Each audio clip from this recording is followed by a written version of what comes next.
Well, Chuck, I just want you to describe in your own words the day that you're captured. Well, we knew because of troop movement and not heavy artillery that we were going to be blasted as heavy as they could man. And we knew that we was going to have to put as much heavy stuff up front. And so the Marines were on our flank and we were in second. And all of a sudden it started. There were so many bodies coming in waves that it's just unimaginable. 83,000 people were prisoners since World War II. That would fill the biggest football stadium in the world. And so when they broke through by just keep slamming bodies at them, and they just walk on the dead ones and climb over and whatever, it lasted all day, and then finally it started getting dark. And because of no lights and everything, you couldn't tell up from down, you know. So I hid in the mountains under a rock, and other people hid.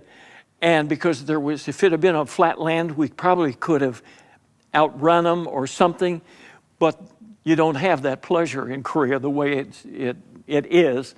And so we hid. And the next day, the North Koreans came out and was ferreting out as many people as they could find. And I was one of 37 that they found. And so they talked among themselves, and we couldn't understand it, of course. But finally, they walked us on a forced march for 2.5 hours to a group of mud houses that we lovingly called hooches. And they put all 37 of us in one of them, and it was 18 by 36. 18 by 36, dirt floors? Dirt floors, dirt walls, no windows. No heat? No heat. No restrooms? No restrooms, no. We would use the walls, you know, and we would defecate along the walls, and we would urinate on the walls so that it would stay that. And it didn't take very long where it smelled like an open sewer, you know, because 37 guys, you know, and they didn't give us much solid foods, but it tasted like cabbage or garlic or fish, but it was heavily laden with water. And I learned in Ranger School, your body needs moisture more than it needs food. So we were glad and got every drop we could get of the liquid stuff. And of course ate it all and those kind of things. And so we couldn't talk, or they would come in and rough us up. And so we just ate what they gave us, and we could all lay down or we could all stand up, but we couldn't all sit down because it took up too many square feet. So sometimes some of them would sit down and we'd stand up, and it was just every kind of any kind of a survival thing. And then they started making a mistake. They got rice in hemp, and it was about 6 or 7 feet long, and they brought them together, and then they just stitched them with string. And if they lost rice, they didn't care because it was loose woven, and they would finish a bag of rice, and they would bring that sack in and throw it over the rafters in our hooch.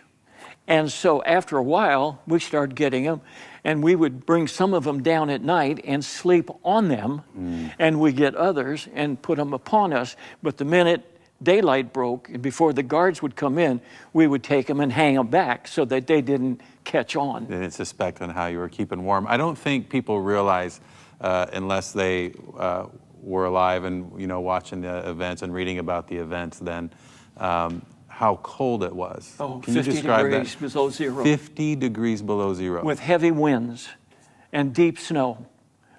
And so it doesn't take long where many of the 37 total, right? 36 plus you are experiencing frostbite. Yes. Is that right? Yes, frostbite hit a little harder when they were trying to get out of the Chosun Reservoir area because they had to keep the feet on the ground most of the time, and they couldn't get automobiles and trucks and things to run in that kind of temperature. And so we didn't experience as much frostbite, but the Marines got what we referred to as Mickey Mouse boots. They were like a thermoplane window.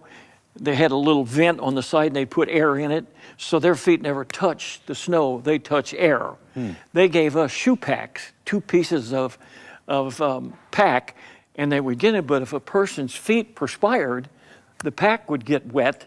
And then when you stopped and you didn't, move and keep things flowing, then they would freeze, the pack would freeze, and then you were with 2 pieces of ice. And so, not that we did that in protection, we did that for the guys coming out of the Chosin area. And that's when the ship came up and was lobbing shells that weigh 2,700 pounds apiece, and they can shoot at 23 miles to keep a ring around this town of Hungnam, which the Chinese said they were going to push us all into the ocean at Hungnam. Well, that didn't happen because of the Ridgeway thing and it coming in and, having another invasion north of the troops. And that all helped that situation. But the flotilla that was up there took out 118,000 soldiers, 92,000 civilians, and most of the equipment in a flotilla, and took them south to get them away from that thing because, the tanks were given by Russia, and the Chinese, some of them didn't even have a weapon. They just carried a stick, things like that. But those that did have, were accurate, and they were accurate with mortars and things like that. Now, as prisoners, you were beaten, yes. Lit on fire. Yes. If you don't mind, I want to respect you and what you've been through, but could you describe what that was like and what was actually done to you? And I think you also, you had become the leader of the group. I say in the book I became the de facto leader, but actually, as a Ranger, you're told, regardless of rank, the way you're trained, you prepare yourself for that. And that sounds cliche, so to speak, but the women that finally came into the scene would kick guys in the groin. And I taught them how that take their thigh muscles, and they always brought us out holding our head in a submissive manner. When the girls went to kick, pull your legs as hard as you can together to stop the force of that foot going all the way in. And they appreciated that knowledge. And the different things, they took me out one time and took my boots off. And, you're never prepared for the ultimate. And they took a bamboo rod and they held me and they beat my feet 25 times, slash, and they started to swell. And then to add to that, they made me walk. And I remember that walk like it was yesterday, and I cannot walk barefooted today. I have to have a reasonably thick sole, and if I'm going to be in small rocks, I have to make sure that I plan for that because they're so sensitive.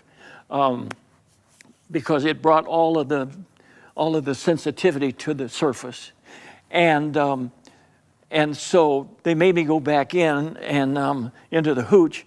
And somebody in there, because it was so painful, I just went into a pain-induced sleep. And somebody put my socks and boots back on.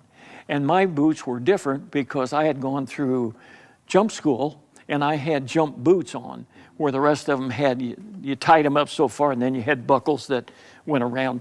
So it was a little more difficult, but they put them back on for me. But as I awoke, I could feel the indentation of where they hit. And then the other time that they messed with me is they came in, and I was a troublemaker. And I was a troublemaker because there was about 6 of the guys that were on the borderline of losing it. And I just felt that if there was anything I could do to help that guy. So they would come in and looking for a guy to take out that day, and they knew the guys that were beginning to suffer. And they knew us by our headgear. And so I would try to interfere with that, and sometimes it would work, and they would take me out. So this one time they took me in the hooch and tied me to a post. and then they had some stuff, and the way they were chattering and laughing and gleeing, they thought it was napalm. And they were covering me with it tied, and the idea was when they got me all covered, they were going to light it. If it had been napalm, and if I would have been able to sit here today, I'd be handless because it would have just burned them to a crisp. But it was cank grease, and it lit because it's petroleum, and they were so aggravated at all the effort they went through. They were jabbering going out, and I'm sure they were saying, oh, that America's stuff isn't worth a darn anyway. Mm-hmm. But the guys pulled that stuff off of me, and I've had hand surgery to correct a lot of those problems, and I had skin dripping, but that wax, the grease, helped other people to keep their hands softer. Oh my goodness. Because, you can rub it in. Mm-hmm. And so it helped me also. Mm-hmm. Their mistake of leaving it there helped us, survive. So you just never know. You have to take advantage of every little miscue. Now, each one of you were tattooed with a number as a prisoner? Yeah, they came in, after we were in the hooch, they came in, the regular soldiers, not the guards, the regular soldiers came back, and they had an inkwell, and they were holding it, and I suppose it was India ink or whatever they used, and they made us disrobe down to our waist, and on our left shoulder, they would dip it and then had this pin, and they would keep making these numbers by dipping it and going like that. And they were ragged looking, but you could tell I was number 31, and the guy before me was number 30. And they had a book that had the English language and how to write and that kind of stuff, and that's what they was following. Why they didn't do it in Korean so that the Korean guards could read it, I have no idea. But it was just one of those errors, I guess, or whatever. And so consequently, then the guards were supposed to put us in line by that number. Well, after about the second night of taking our clothes off in 50-degree weather, they didn't like it much either. 50 degrees below zero. 50 degrees below, yes. They didn't like it either. And so they discount us, which would have been the simple way anyway. Yeah. And so, anyway. Did that hurt? Huh? Was it painful to have the tattoo made? At that point, you didn't care much what happened. It didn't compare to being beaten or lit on fire? No. You were starting to draw the attention away from the weaker soldiers. You mentioned that a handful of them were on the verge of losing it. Yeah. How did you do that? Well, if they would come in and they were looking for headgear, and we would even switch headgear sometimes just to throw them off, but they would look for them. And if they picked one of the guys that I knew that was going downhill on it, I'd pick a fight. And knowing full well what was going to happen, but I had a stronger feeling for my guys than I did for me. And if they would drop that guy and take me outside, and I figured, if they're going to hurt, how many times can they hurt you? And so I just took them out, and I would close my eyes, and I said, I'll open my eyes when it's over. And then they would do what they felt like doing, and whatever it was. But they would walk in sometimes because I was known to be the bad guy. They just slapped me in the face, and my nose would bleed. Nothing to wipe it off with, so it would just dry. That's why we looked so bad when we got out, because we were just nasty. Well, I want to talk about that. You notice how many days are you there when you think about, we got to figure out a way to get out, and you start looking for a pattern, and you see the pattern of parties with the North Korean captors every 3 weeks, right? They would bring in alcohol and girls. Yes. And how long had you been there, do you know, at that time when you started seeing? I think it was the 7th week that we noticed it, or maybe it was the 7th week that they got them. We don't know that. And so we heard these shriller voices and thought, what's going on? And we didn't know until that night. The guards would always come in, but they were slurring, and they were wobbling, and they were doing anything else. And then, they would bring white hot rocks, into their little place to keep them warm. But we had nothing to keep us warm. And they would stand in there. Well, if you're intoxicated and now you're warm, and you've just been socially with a girl, hey, this is a good time to nod off. So we watched that, and we listened, and then we were concerned about the cold. We were concerned about the depth of snow. So we said, okay, let's make it a shot at the 18th week that we will try to make a break out of here. And some of the guys were saying no. And I said, well, if we don't try it, we're going to die here. Mm-hmm. And I said, you just have to make up your mind, those that were against it. The majority was for it, but the minority was afraid. And I said, if we don't make it, we're going to die here. And if we do make it, we'll maybe die at home. And so finally, it got to the point, and we would even get in line with the stronger guys being nearest the door, and then the weaker guys that were malnourished and those kinds of things. And I was the one that shut the door. And off we went. Well, you have the plan on the 18th week, but yes. the girls and the alcohol show up a week early, yes, right? They on did. The 17th week. Yes. And did you have a little discussion on? Yeah, well, we had kind of an active discussion. Are we going to go with this? Yes, I said, we've practiced, we've planned, we've talked as best we could about it. And I said, we are going to, again, we will make it if everybody follows the rules. And I knew we would have intoxicated guards out of it. And we knew that if we got a head start enough, and we knew approximately which direction to go because we could hear artillery fire, but we couldn't hear it land. So we figured out that the artillery was being fired a certain place, landing over here against the enemy someplace. And so we said, okay, went over it and over it. When we get out, we'll head in such and such a direction. And the snow was down in depth. And so 16 inches probably? Pardon? Probably 16 inches of snow? Yeah, but that was down from 4 feet. But anyway. And at that time, is it 50 degrees below zero, or it's now about 15? Well, it had gotten some warmer. Uh-huh. But, between 15 above and 15 below or 50 below, not a whole lot of difference. It's cold. Yeah.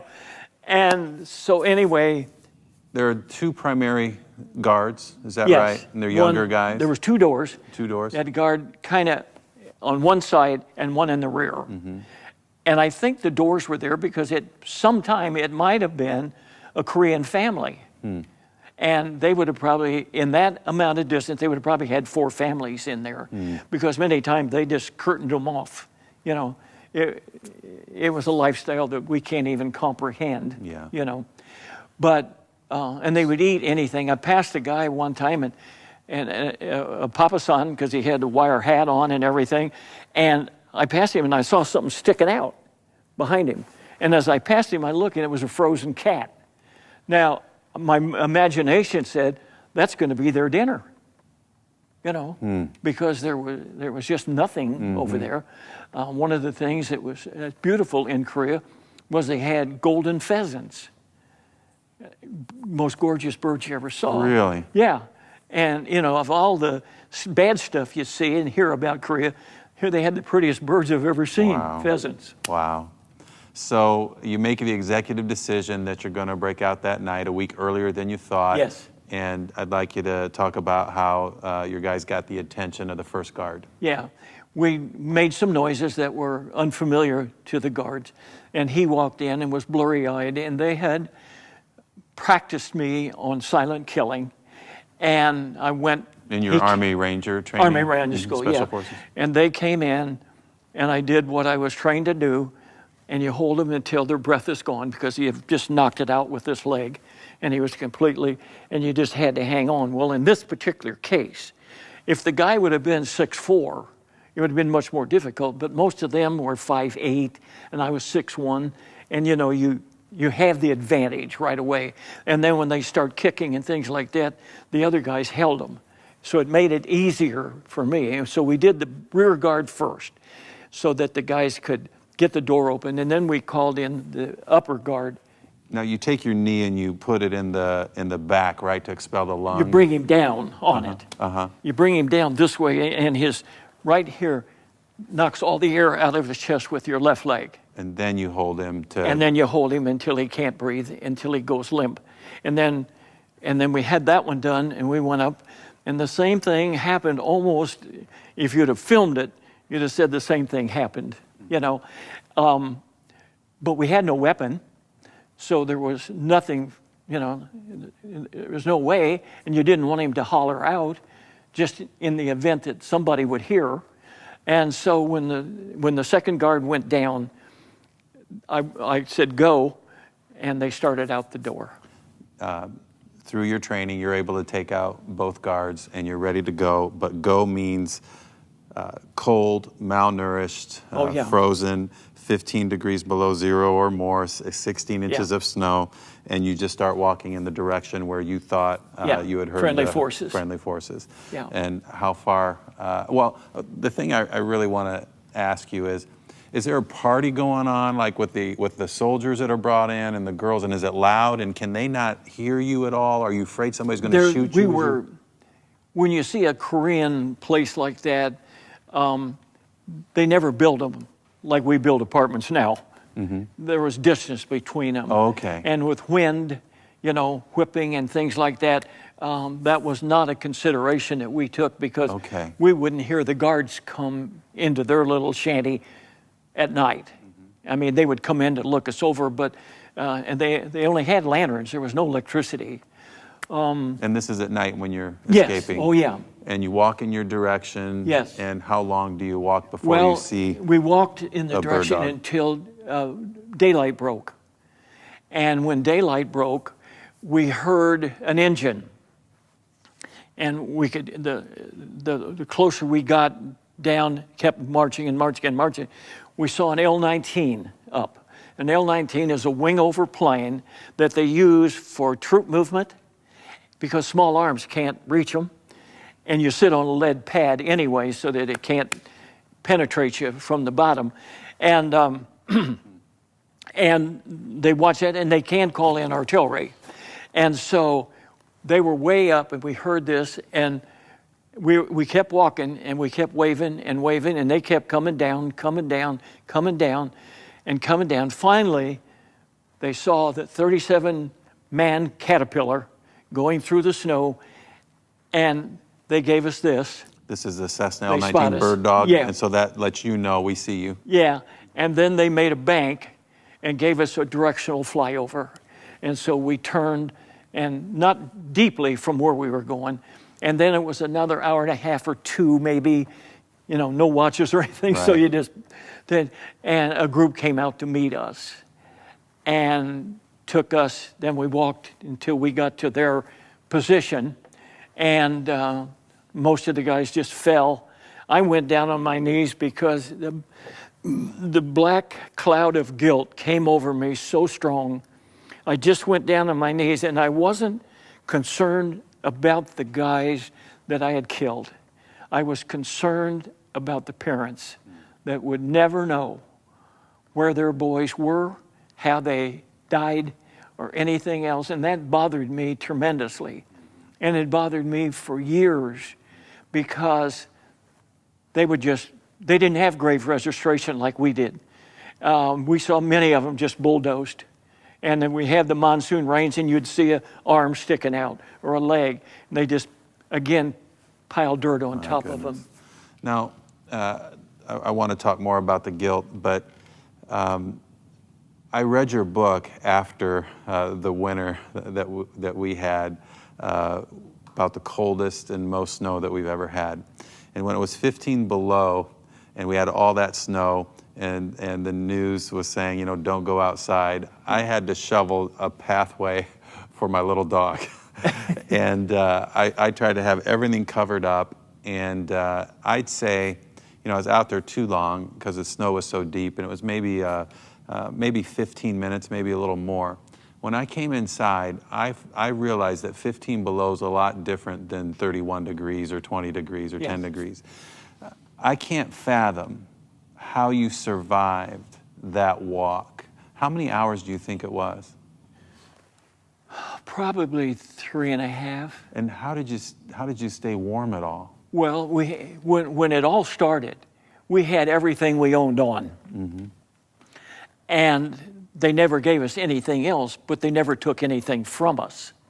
And I've got a picture of Chinese guarding prisoners, and they had long coats on. We had parka, but some of them had hoods. We had ear flaps, and then we slept next to each other and shared the heat. And we would rotate sometimes. You would get up and you wouldn't be in a good frame of mind because it's so hard to get warm. You know, you can say to yourself, but you know, you take all those bodies, you take 37 bodies and put them in a room, that produces a lot of heat. 98.6 each one, so like a 98.6 heater in a way. Yes, yes. And even though you don't add all of that up until later in your life, that probably because when I lived in Muncie, we parked in a barn and there were 3 cattle in there. And because of the cattle being in there, you never got frost on your car or anything. Mm-hmm. It would always start and everything. So you take all the 98 degrees in there and covered a little bit. You protected your hands. You protected your feet as best you could. You wiggled your toes a lot. And it was just sheer, you needed your feet. But how did you withstand the walk outside for 3 hours? Well, you just did it. It was awful. But there was also a thing called adrenaline. And you won't realize until you get in a situation how much adrenaline can heat you up, especially when you're on a mission. Trying to save your life and the lives of all your men. Of course. Well, the guilt starts to set in over killing the 2 guards. And how do you end your time in Korea? We talk about post-traumatic stress disorder. Yes. Back then, they didn't talk about it. And so what happened to you? You escaped. What happens next when you finally get found? It's a slippery slope. From the standpoint is they made a huge mistake, I think. I got 5 days R&R in Japan to sit in a room and contemplate what had just gone on for the last 17 weeks.